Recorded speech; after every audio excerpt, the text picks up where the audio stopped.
Sunday, February 6th, 2022, the fifth Sunday in Ordinary Time. It was still very early morning after a tiring night. Peter and his companions had caught nothing and were cleaning their nets before catching a wink of morning sleep. So many people had gathered around the place with the new sensation of the town, Jesus, who was healing the sick and casting out demons. He was there in the synagogue last Sabbath. Peter had listened to him. But what is he doing on a working day? As he looked inquisitively, with a friendly tone, but one that commands sudden obedience, Jesus asked him to take the boat to the water, a little away from the shore. So there he was in the boat, preaching. Peter listened to the preaching of Jesus with a certain disenchanted resignation. He was tired from the night's work. He was hungry. He might have had a gut hatred for prophets who preached to empty stomachs. He had tolerated the Sabbath day sermons in the synagogue. But the preacher is here on a weekday, in the middle of his work. When Jesus asked him to throw his net into the deep, he was probably suspicious, and in a bad mood.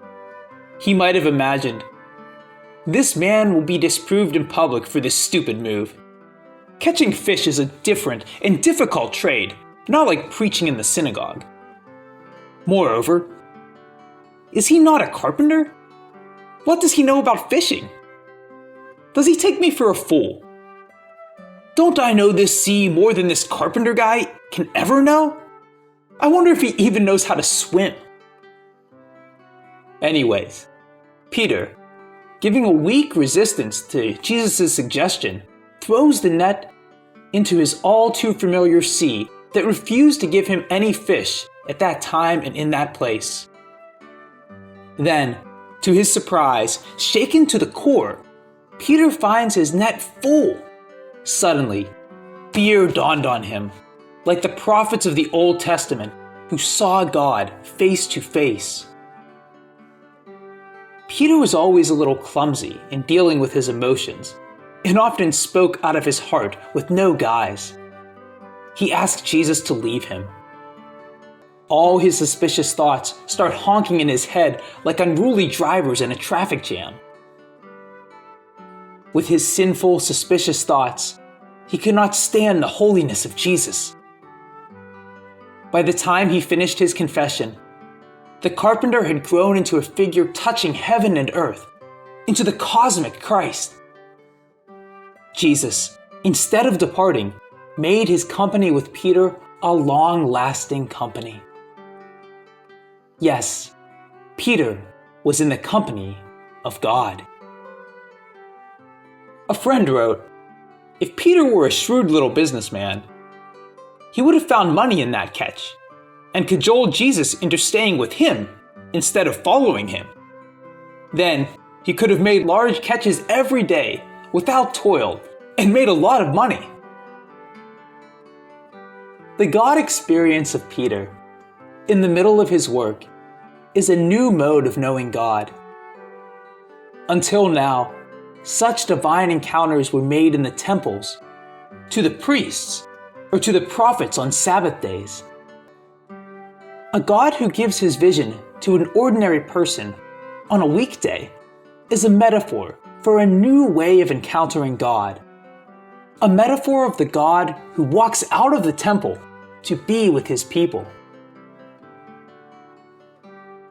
We have here a plebeian profile of God, one that matches the narratives of the kings who disguise themselves as ordinary people to learn the living conditions of their subjects. You have these stories even of the popes. I often think this obsession with kingdoms and kingship is at the root of our extravagant churches and exquisite tabernacles. But, unfortunately, these symbols have obscured the vision of the everyday Emmanuel, the God with us in symbols.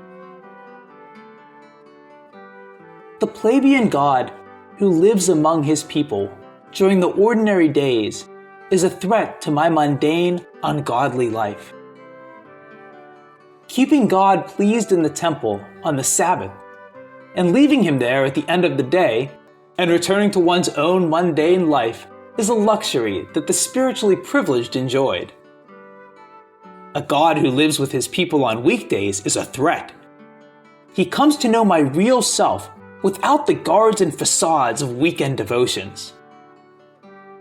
Jesus encountered Peter in his daily routine. He discovers God who gets involved in his failures. He was there after a night of failures and futile work.